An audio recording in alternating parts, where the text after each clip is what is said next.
Welcome to Neurospice Latte, a podcast where neurodivergent voices share real stories as well as the support that helps them in hopes of helping others feel seen. I'm your host, Anthony Gauna, a late diagnosed autistic ADHDer, and everyone that you hear on this show is a listener sharing their own lived experience.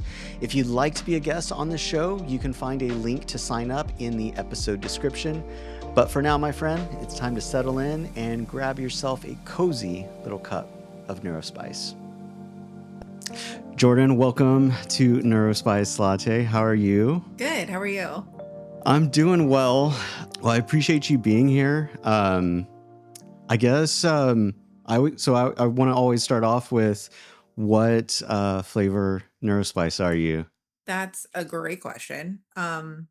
Officially diagnosed ADHD autism, but I'm sure there's some other sprinkled in there as we continue to explore my diagnoses and unpack all of the things happening in my brain. So not 100% sure, but there's a lot of flavor. Awesome. For me, the ADHD was what came first. And so autism was not, I was dead set, like autism is not a part of this. Lo and behold, a year after. Yeah. Okay, so I'm actually really excited for our conversation because I think you're gonna have an interesting, I guess, perspective from your experience and all that. And I'm excited for you to share all that. I want to start with, I guess, you sharing your journey, how you kind of like sought out, figuring out, how your brain's different. Like, what was all that like for you? Boy, okay. First of all, can I just say that I love that we're not sitting like normal? Like I have to sit to be comfortable, I have to either sit on my foot or like sit like this. So I love that you're creating this like safe space to not have to sit like a proper posture.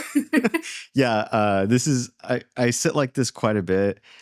I came across some chair in my feed of some sort somewhere the algorithm was showing me some sort of like chair. Like it looks weird, but like you can sit in it all sorts of different ways. And I really want to. Is it the one with the big like thing in the front so you can sit crisscross or like Yes, I want that. So because I sit like this so much. Um Sometimes I'll sit with like this way, and then like um my legs, like just I can't, they go numb, and then it's a whole thing. But anyway, yes. I feel that.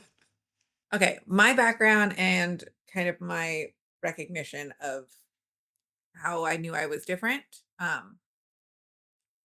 So I was diagnosed with ADHD when I was 25. So as a child, I was undiagnosed and just kind of raw dogging life. Um, and that came with a lot of like, I never really fit in. I never really understood why I didn't fit in. It was the constant like, why doesn't anybody like me? I'm trying to, be part of the popular kids, but never quite, they weren't interested in hanging out with me. And I could never pinpoint why. And then when I was 25, I was working and I wasn't even actually going after an ADHD diagnosis to like, because I knew something was wrong. I had like sprinklings of hints of like, oh, maybe Adderall can help me get more work done. And the discovery came from a recreational trip to Ireland where my friends were they brought Adderall with them. They did not need the prescription because they were the kind of like, we want to take Adderall and party kind of people. And I'm a very like, I'm sensitive to a lot of like pain medications or, I'm not going to say illicit substances, but like, cannabis. I'm just very sensitive to those things. I don't know. I don't know how we're already going to drugs. So, I'm sorry. uh, I don't know how clean your podcast needs to be. I'm still figuring it out. I I cuss quite a bit, and I've been I want to, for me, I'm always like, I want to find that balance of like being fully myself and allowing others to be themselves, but like I still, I'm always like, how comfortable do other people feel? Who's listening in the car? Like those sort of things. But Yeah. I don't know. Let's just go there. Like, okay, Turn it off for your kids. yeah. So I haven't. I took medication for a little bit. I was on Concerta, and I after the bad experience I had with it, I decided I wasn't going to do ADHD medication just because of I was just paranoid. But like, okay, growing up, I was in bands, and there was one band where a couple of the members, like, they would take Adderall, and they didn't need it either. And I always thought, I got offered it, and I was just like, ooh, no, like that's just scary. Looking back, I'm like, maybe I should have taken it. I don't know. Yeah, it could have helped me. Well, I was in that same position and I was like, no, I don't, I'm not a recreational drug user. I'm very sensitive to things. But eventually they were like, this is the experience of what it feels like. And I was like, fine, I'll take like a half of a half, like a little baby dose. And I took a nap for the first time. And I was like, oh, wait a second. That's not what's supposed to happen. Like, it was the most relaxing I've ever been able to, like, have my brain, and in a foreign country, wired on excitement of, like, being around new people and just in a new environment. The soothing Ireland rain on the window, I took, like, an hour nap for the first time in my life, and I was like, just being able to, like, lay down and fall asleep, not I'm so exhausted I can't keep my eyes open kind of sleep too. So that was the point where I was like, maybe I should go figure this out. So I went to the doctor, not a psychiatrist or therapist yet, just my regular doctor, and was like, oh, yeah, I need ADHD medication. And they're like, oh, have you been diagnosed in the past? I was like, yeah, no. um, But so they gave me a prescription, and then from there, I actually did get the psychological evaluation and continue on the exploration of things. But the initial just like, "Oh, yeah, here's some Adderall. Go ahead." I was like, "It shouldn't be this easy, but I'm glad it's this easy." And it actually did have a huge impact on my life. But thinking back now, I'm just like, "Ooh." Oh, yeah. It wasn't that easy for me, I'll tell you that. But I mean, thankfully, my doctor believed me, but I had to go through a different process. But that's wild. Um, that's a fun story. I love it. um, so for you, first it was ADHD, and then autistic as well, or autism.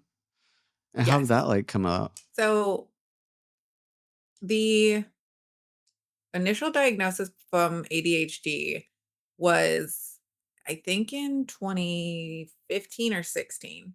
And then I didn't start to recognize that it could have been something more until about 2020. And that's when, thank the TikTok algorithm gods, they were like, hey, this might interest you. This seems like you should look at this. And I know everybody is like, "Oh, you diagnosed yourself off of TikTok." But no, it actually, that information and people sharing their stories is what helped me recognize that, hey, like, not everybody, has to think about blinking in a conversation to make sure people don't think they're creepy, Yeah. you know? Hmm. I keep saying this every episode, but like this is why I'm wanting to do this, is because just like the shared stories is helpful. I mean, for me, it's helpful. I'm hoping it helps others. Um, but me growing up, I thought I was the oddball. I never felt like just not connected to everybody. Um, and as I've gotten older, I've realized the people who I am the most connected with, we we're on the same wavelength, you know, and Yeah. I love that. So um, let's see I guess what I want to dive into was in our conversation before recording. Um, of like your experiences like at work, I believe it was, right? Oh, I've had some doozies. Before I was self-aware, we'll paint that as the Before the picture. Adderall. Um, I, yeah, well, even after that, I still wasn't very self-aware. I was just kind of a little more, stable. But all throughout my, well, I don't want to call it a career because I was bouncing from job to job to job. Hmm. I was basically in survival mode for, I don't know, 10 years of my career work history.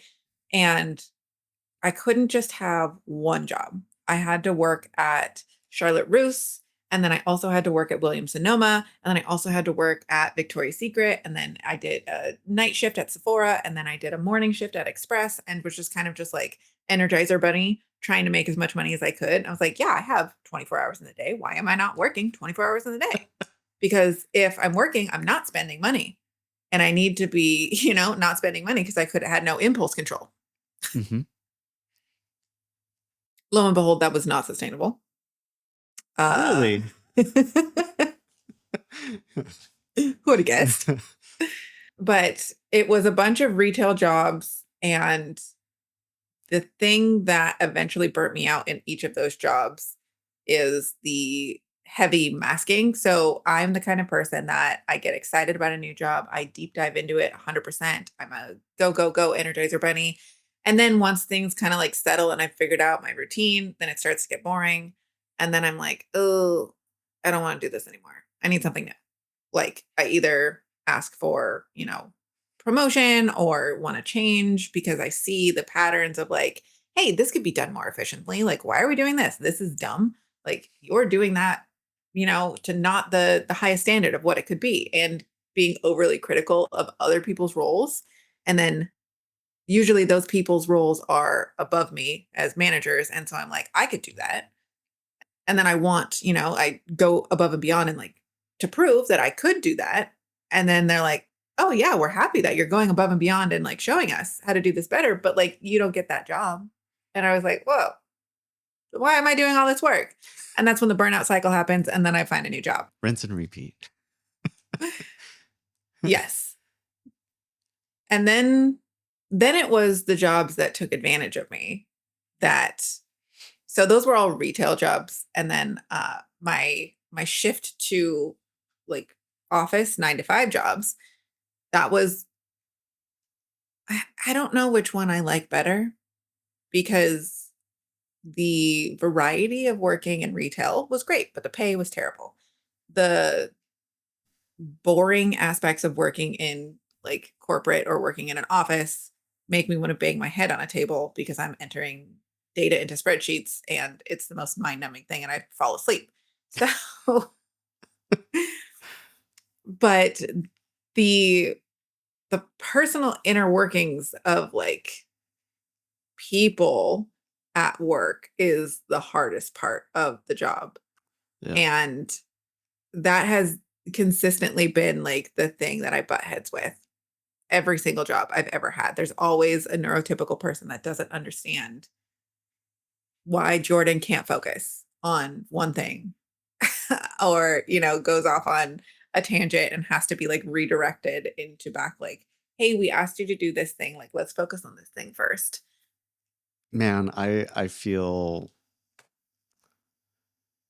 I'm it so it took me a while to realize I don't Okay, so I've always known I don't work well in group settings, like ever since like, school or whatever. I always hated working in groups because I always had to take on all the work because no one was all, like, doing it right or whatever.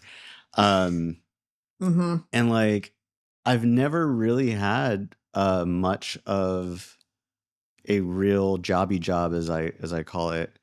Is like I worked in a doctor's office when I was young. Um but and like I knew I didn't like it, but it was fine. And I actually, my mom got me the job because she worked there. So I love nepotism.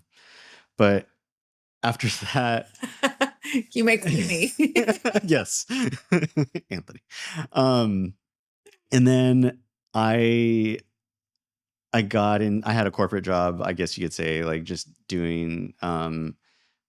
It was just data entry. Like I just sat in a cubicle. I hated my life for like 6 years, 6, 7 years, something like that. Just doing that. Looking back, I was just like, my goodness, like that was just not good for me whatsoever. No wonder I got fired from that job eventually. I just got to where I just didn't do my work. I just sat there. Um, so I was pretty intentional about me getting fired. And then I get my own job. I just make my own job basically, and I became a wedding photographer, and I did that 14 years.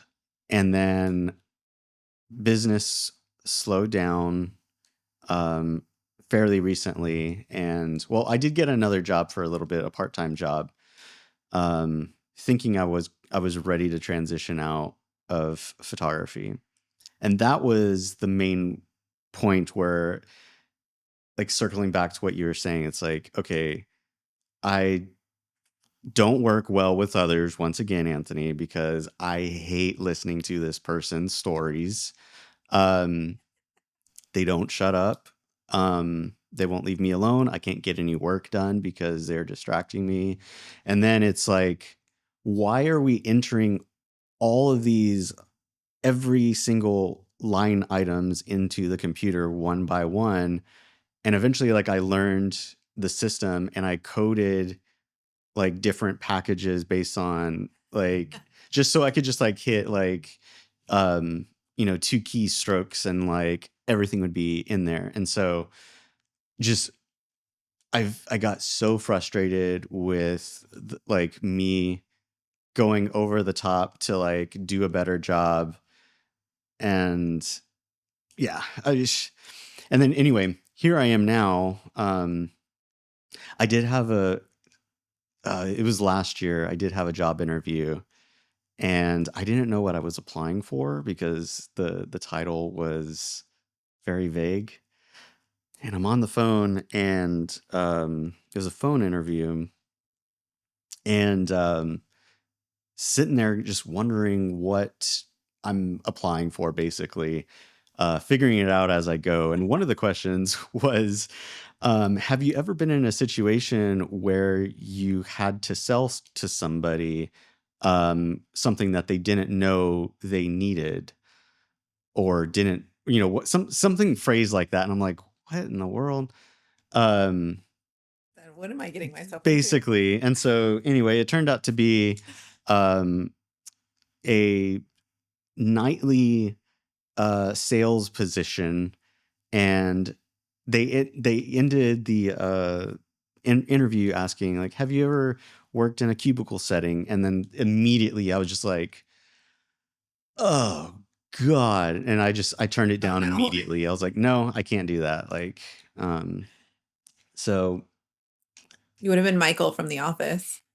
yeah, yeah, yeah, 100%.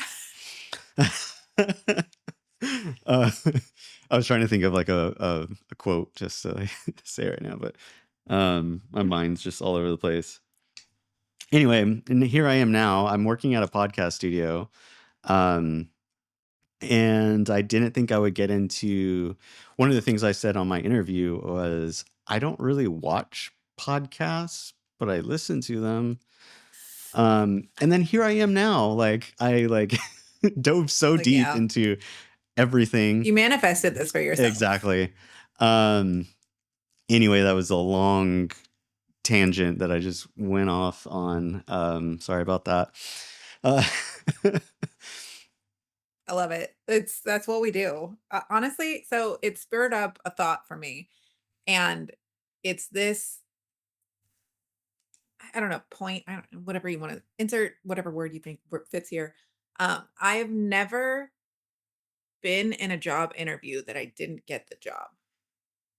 And now I know, going back, that that is directly tied to my ability to mask really well mhm. and like anticipate the needs of other people. And like I come in and I just like dazzle them with information and my ability to like figure out what their needs are. But I've also never had a job where I didn't outgrow my role and they had to completely just like come up with a new role for me because I did so many things. They're like, I don't know what to do with you. Like even the job that I just got, it's just kind of this like ever expanding, like, well, what can you do? Like, how do we put this in your role? Uh, like I've never, I've always outgrown and had to have my own job title developed for me in every job, which I think is also indicative of my ADHD and just like how I squirrel off. Yeah, yeah. I I always hated that. I've always felt like I'm a, what's the phrase, the whole master phrase, like um something of none. What is it? Master of Uh, wait, oh my god. master of one. Anyway, like basically like I know what you're oh talking my about. god, it's gonna kill me as soon as we hop off. It's gonna pop into my head. Don't worry, in 10 minutes we'll remember Yeah, it. yeah. Uh, Jack of all trades, master of none. There it is. Oh my god. Okay. um, There's two parts to it though. that's the only part I know. Oh,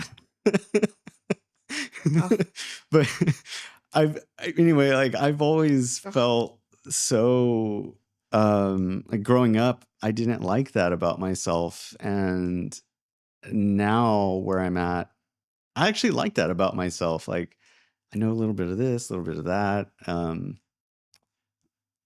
Yeah, I don't know. That's just I don't know where I was going with that, but I think so the second part of that phrase, I think, is what is important. I don't remember what it is. We'll have to look it up.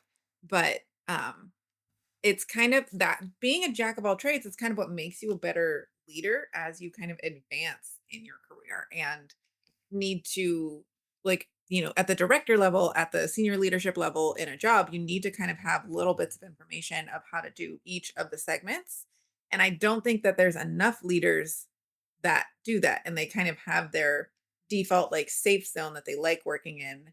And they're kind of like, oh, yeah, like these other parts, they exist and they're my responsibility, but I'm just trusting that the people there know what they're doing. And I think, honestly, corporate, there's so many things wrong with every corporate structure, but I think that's one of the biggest things is to move up the corporate ladder and make more money, you become a leader, but I don't think everyone is good at being a leader. Mhm. I think you have people that are good at being leaders, and I think that you have people that are good at being executors. And when you try to make an executor move up the ladder to be a leader, it never works well. And when you try to put a leader in an executor role, they really struggle. Interesting. Yeah, that makes a lot of sense. I don't think I'm a leader for sure. I don't know if I'm an executor either. I just don't want to work. Why are we working? What is oh my gosh. Um,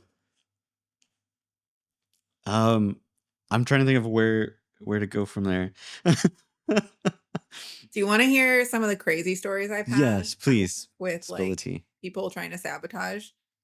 Okay, so I have had issues at work because of my neurodivergence. Most prominent in my head is I was working in this job where we were in like a ball pit. No, a pit. I don't know, where it's basically like everyone's desks are just like open in one big room. Okay. And I have, I don't have, echolalia. Have you ever heard of that? Oh, I've got that. I just learned about that fairly Mhm. recently. So, if there's a song on the radio and I'm focusing, I'm gonna sing the song if I recognize it. Unconscious. I have no, like, ability to recognize that I am doing this. And people would get so mad at me because I just start, like, humming along and I'm, like, chugging away at my work, hyper focusing, do, do, do, do, do, and then I'd start singing, and I cannot tell you how many times they were like, "Jordan, shut up." I do that in my head. I don't actually sing out loud. It just repeats over and over in my head. Lately, it still hasn't got out of my head, but me and my wife have been watching a lot of America's Next Top Model. Uh, and so the themes, Okay. yeah, it's bad. It's so bad. Um, and so like the theme song has just been in my head over and over for the past few days. Na na na na na na na. It's just repeating on the loop. But similar to, I guess, to what you do, I'll be in conversations with people sometimes and they'll say something that's like a lyric from a song, and I always have to interrupt them to sing that part. Like, just say this is, I think, part of the reason I can't watch TV anymore because commercials, the jingles get stuck in my head on repeat and it drives Living me insane. And I think this spaces. might be one of the reasons. Yeah, living spaces. How dare you be so catchy? Oh my gosh. But like I hate watching TV because of how things just like get planted in my head and then I repeat them over and over. And then songs that don't have lyrics are even worse. Mm. Like, if I can't look up the song later and figure out what tune is playing in my head, there was a oh gosh, I don't even remember it now, but I I reminisce about this time because there was probably a week straight where I went crazy trying to figure out what a song was that was playing in my head over and over because all I could remember was the beginning melody that was like dun dun dun dun dun dun dun dun, and I was singing this to people, begging them to tell me what song this were, and they're like, "Jordan, we don't know." And I was like, I need help, please." I've I've done something similar. I can't even think of what band it was. But at one point, I was trying to think of, I was like, there was this one band that I liked this one song from like when I was a kid.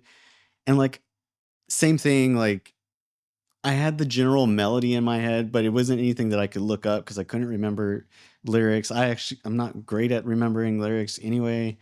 Um, and I went months probably just every now and then I would just go on Spotify or YouTube and randomly type things in, and no, no, no. Eventually I figured it out and then I listened to the album and I was like, this album sucks. Like I just wasted so much like Why was this stuck in yeah. my head?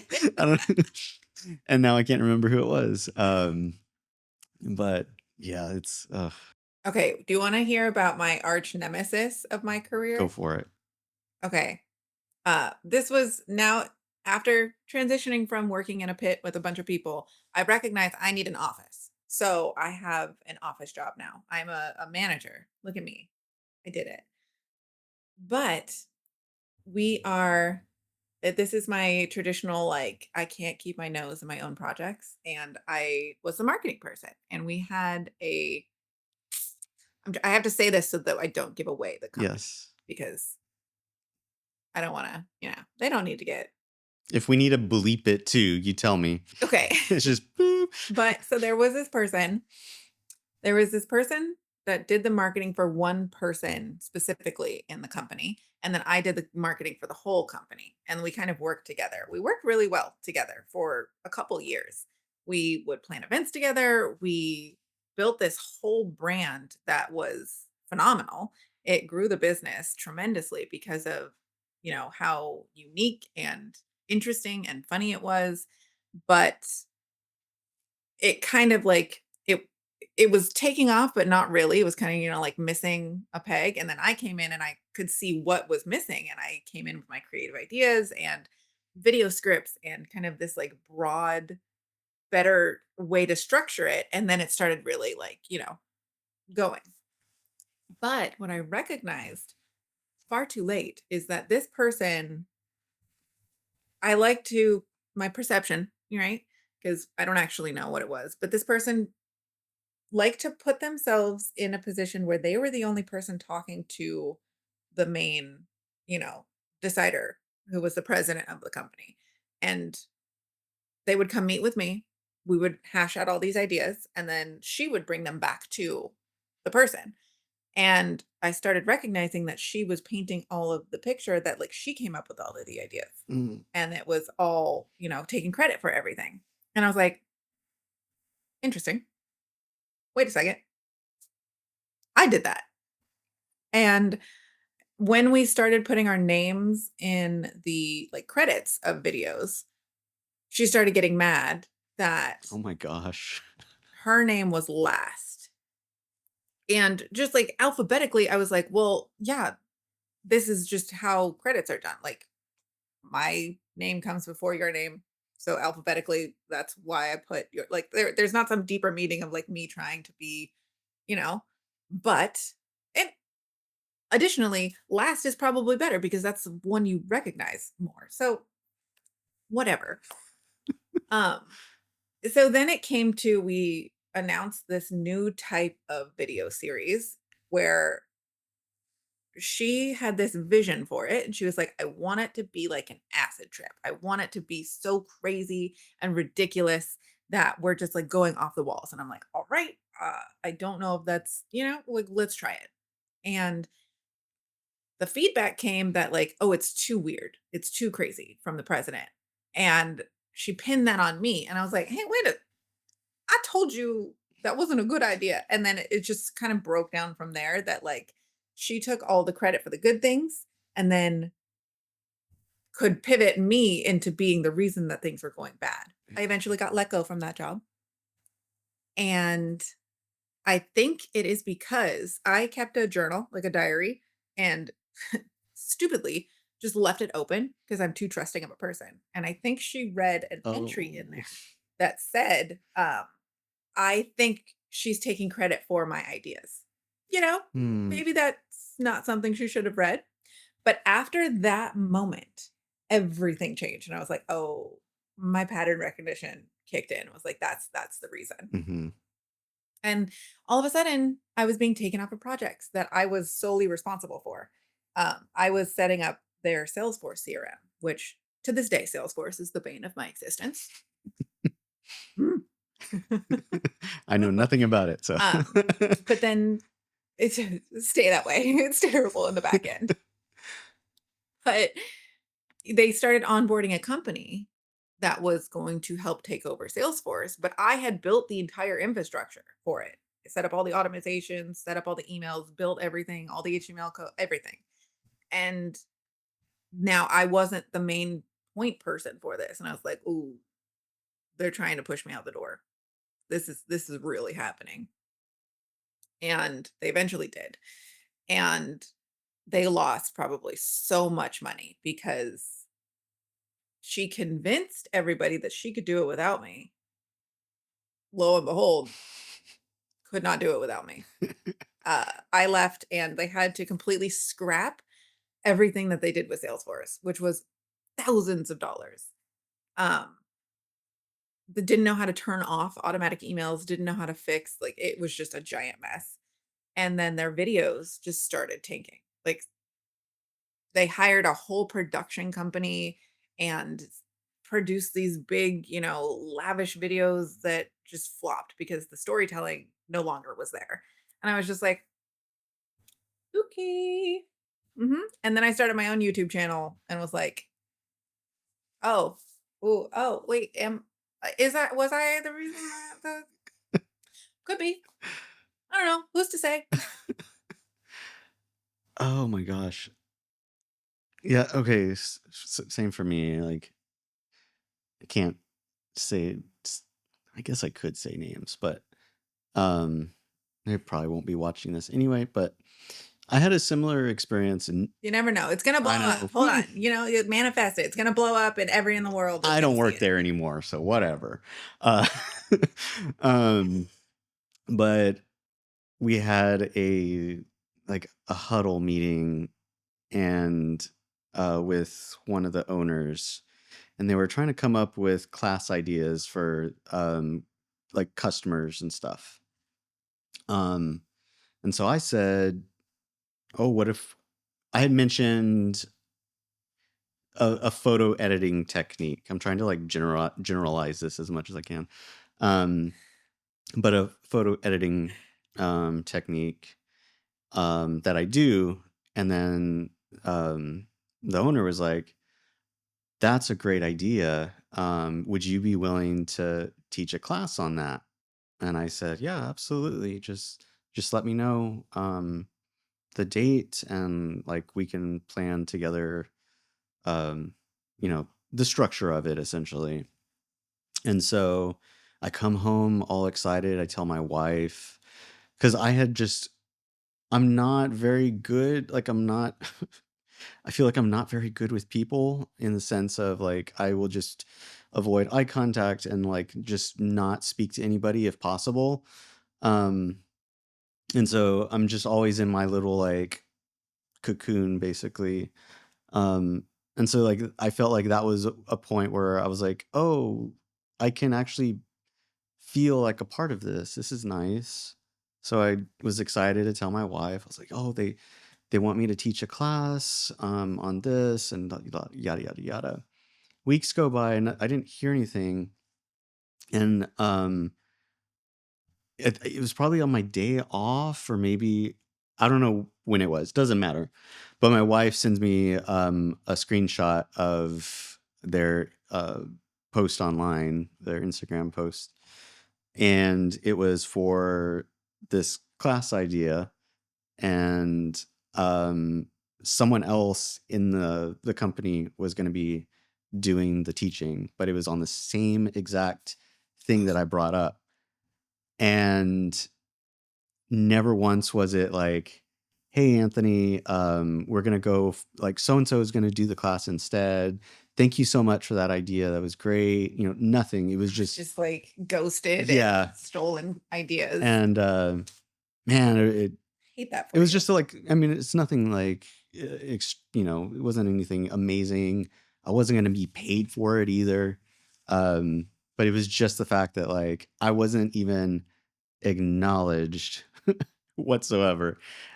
I just wanted to I mentioned that because of your situation, and I'm curious, like, is this something that is I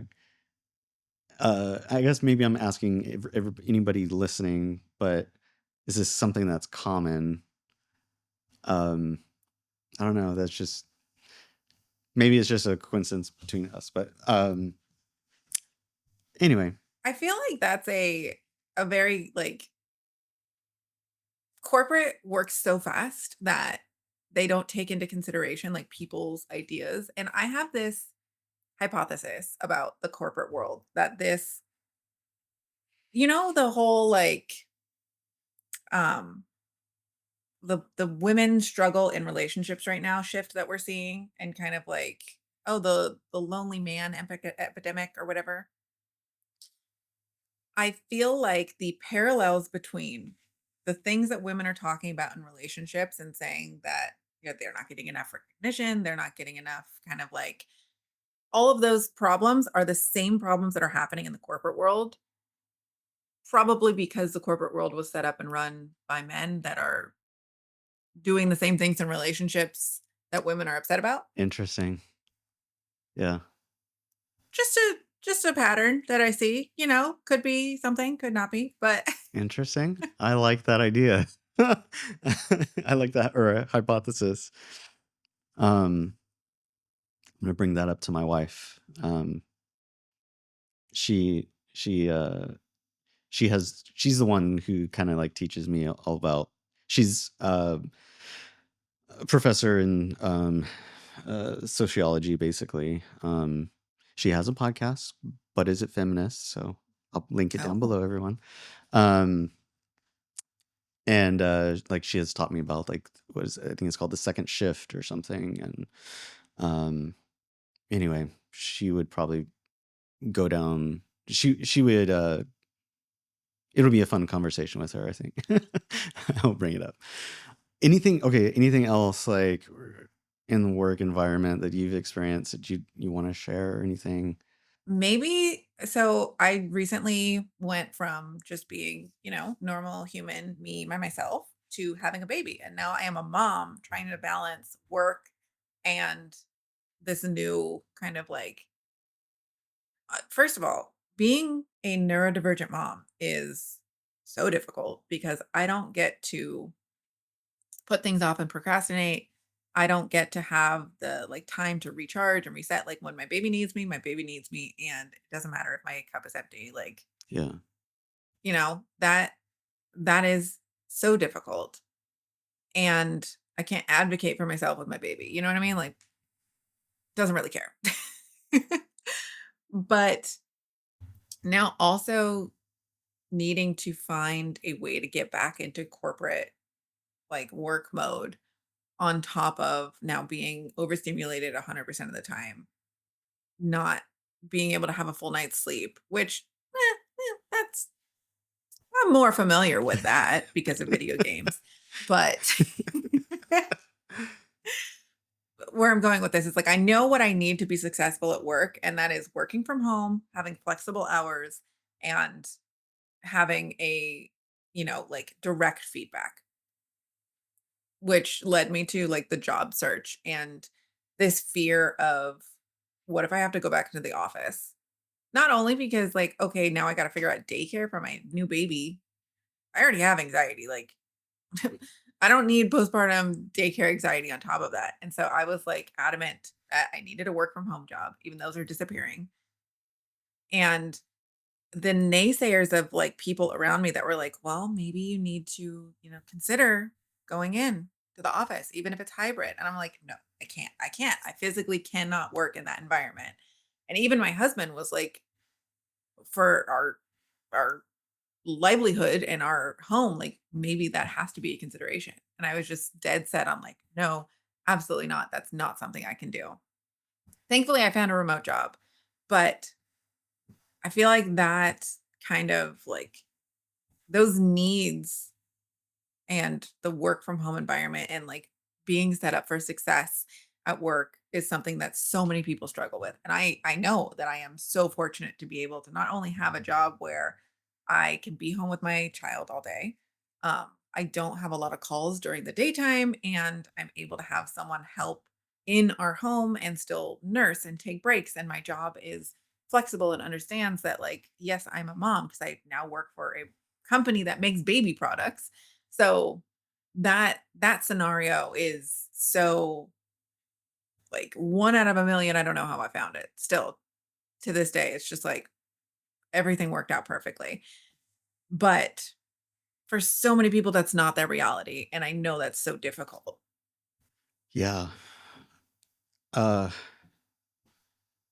I will I will say it gets I feel like so I've got he's gonna be 15 in a few weeks, my goodness. And Wow. like It goes fast.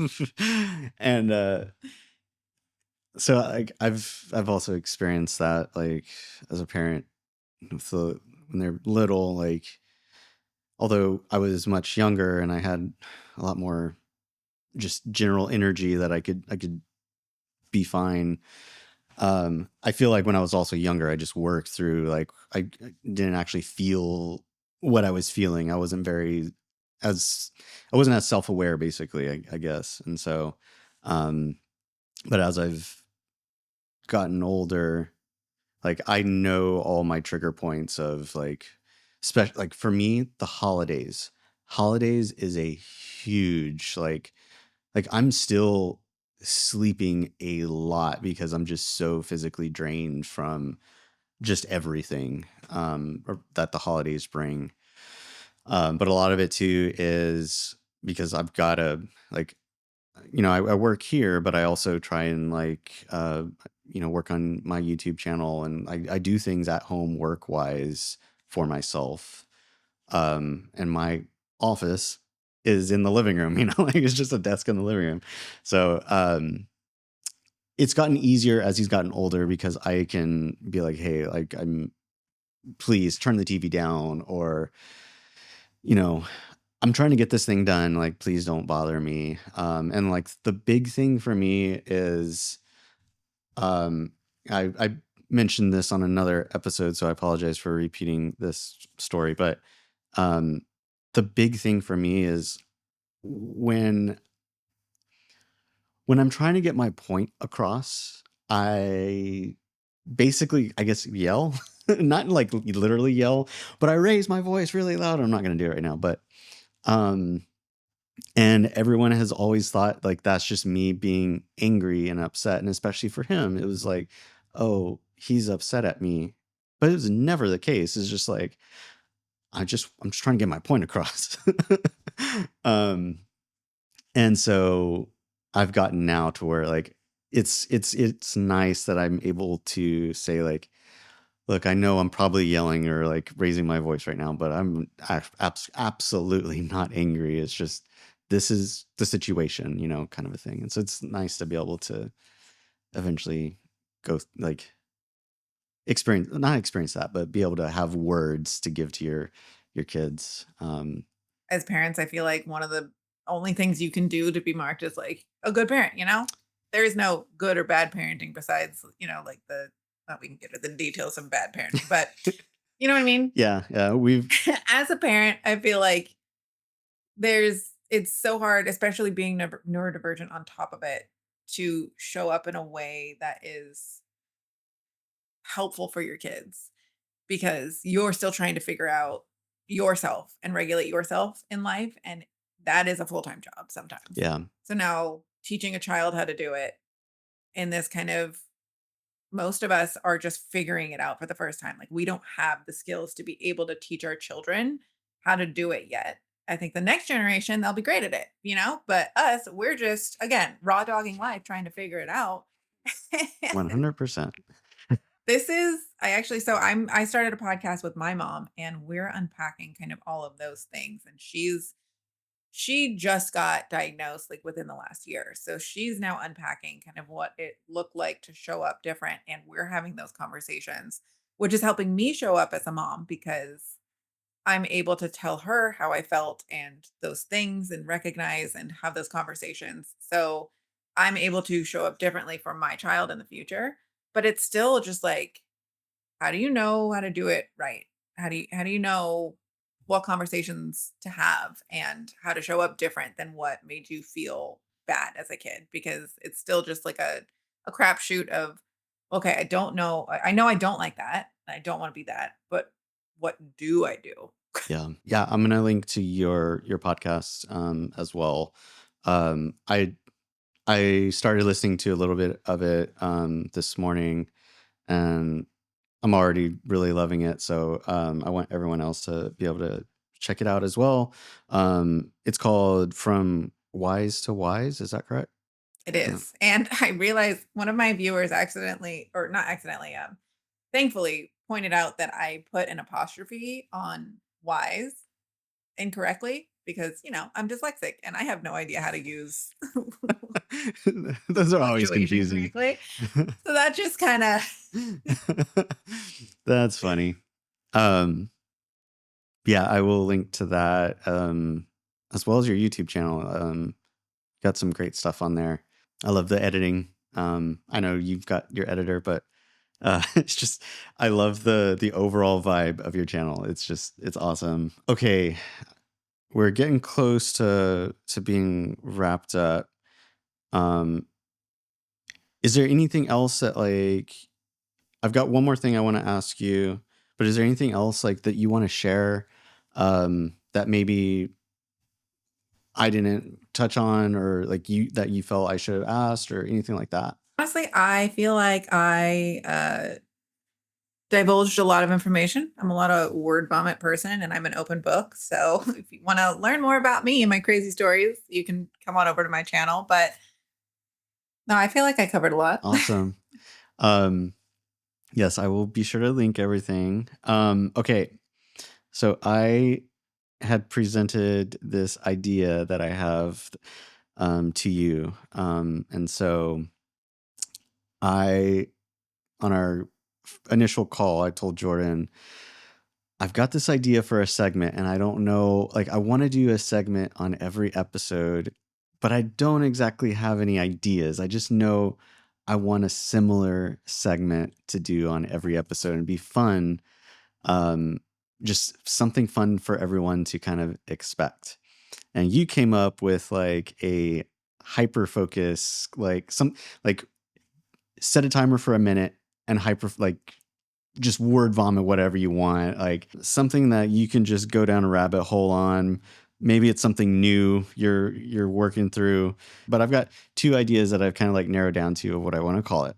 I want to call it either the hyper focus spotlight or the thing you love right now, because that's also relatable. Those are both I great. know. So we'll kind of leave it at that right now. I'm not sure what we'll call it, but um, let me get my timer going. Oh boy. What would you like to hyper focus on? Give me a pre. See, Oh I gosh. okay. So I really like this idea because, like, I know I could just talk and talk and talk. That's what I've been doing. Like, and I know I need to stop and whatever. But I get to learn something new, possibly from every individual, and this is kind of exciting. So, what what are you bringing today? So I have been hyper focused on Conformity Gate from Stranger Things. I don't know if you watched Stranger Things or you saw the finale or when this episode is going to be launched or if it's still relevant anymore, but I have gone down the wormhole. What is that? But I haven't even started the timer yet, so So don't like deep dive yet. okay, I okay, just want to okay, make okay. sure, like, I'm I'm not like, like I have so little time. I, I just want to make sure I um am on the same page, because we recently watched the finale, and I'm also someone too, like, I when I watch movies, I sit back and I enjoy them, but I don't really remember much. Like, characters' names, or like, I'm just a visual person. So what is that? Is what I'm getting at. Conformity gate, for those of you who don't know, is this concept that there is a secret ninth episode to Stranger Things because there were so many inconsistencies and kind of storylines that didn't finish and things that just didn't make sense about the finale. Okay. Um, Okay. so Do you want me to start the timer? there's a little tidbit for you. Yeah, you can start Okay. the timer. Okay. Ready? Cool. Go. Okay, so there are the little things and aspects of conformity gate that make a lot of sense, like why the dial at the radio tower changed colors, and they specifically made a mention to talk about the changing of colors and that being Vecna's thing, as to like things not making sense and being a lead into a different world. But the biggest thing for me is they tapped into this subculture of people who love D&D and like are the nerd out kind of like again neurodivergent pattern recognition people, and then they set up all of these patterns for people to recognize and then didn't deliver on them, and they have just been like kind of like bait and switching all of these cool little deep dives, and the Duffer Brothers have come out and been like, oh yeah, well if we need to pick it up, we left some breadcrumb trails, but the breadcrumb trails are so that Hansel and Gretel get thrown into the oven at the end, not so that they're happy with this like perfect picture of like, oh, everything turns out fine in the end. Minute, but keep And they going. gave us a Game of Thrones ending. That's a minute. Yes, Ouch. it goes by so fast. Keep Oh. going, because I'm intrigued. Oh. So if you start watching the conformity gate theories, there's some that just go like, numerology, they're adding up numbers of like the episode times. And there's a lot that's like, okay, maybe it's a little too much, Okay. But then there's a lot that's like, why did they end on a 7? And the Vecna storyline from actual D&D means that he doesn't die. And he just gets sent to a different dimension when you like finish the boss fight but not actually kill him because they didn't actually roll a natural 20, which like if we're following D&D, you should be doing that. Like they had the opportunity to do this really cool thing. And then there's this added layer of the wife effect, which one of the Duffer brothers was married to a writer who helped with a lot of the previous episodes and shows and then wasn't there for this final season. So the continuity aspect of everything just like fell apart, which is traditionally linked to like women and men taking credit for their work. All throughout history, we see this with a lot of things like authors and writers that use their wives' work because women couldn't put their name on things. I love all that.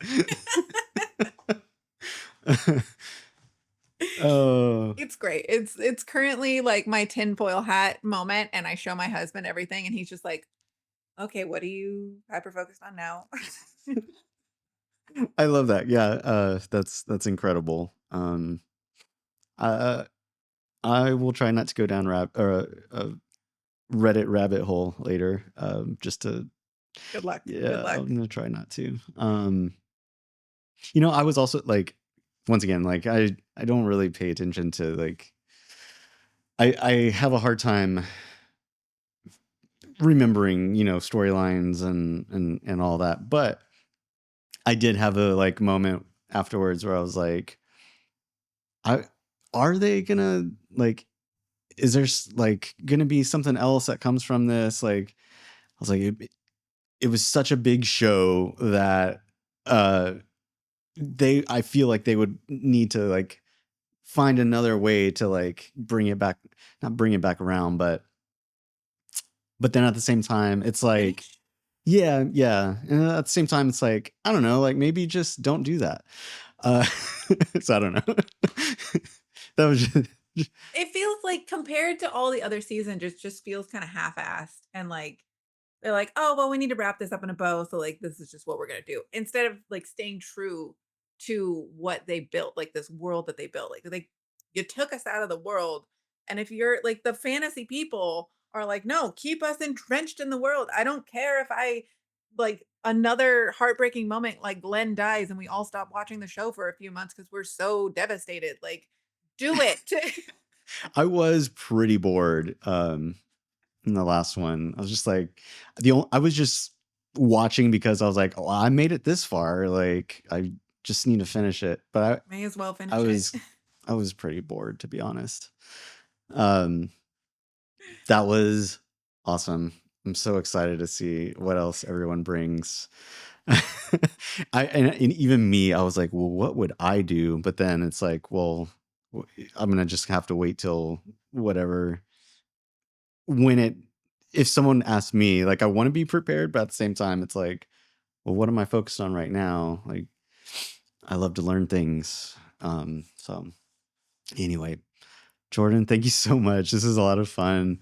I appreciate you for Thank you for having me. yeah, I appreciate you taking the time out to do this, to share your story, um, and everything, and just being vulnerable and all of that. I truly do appreciate it.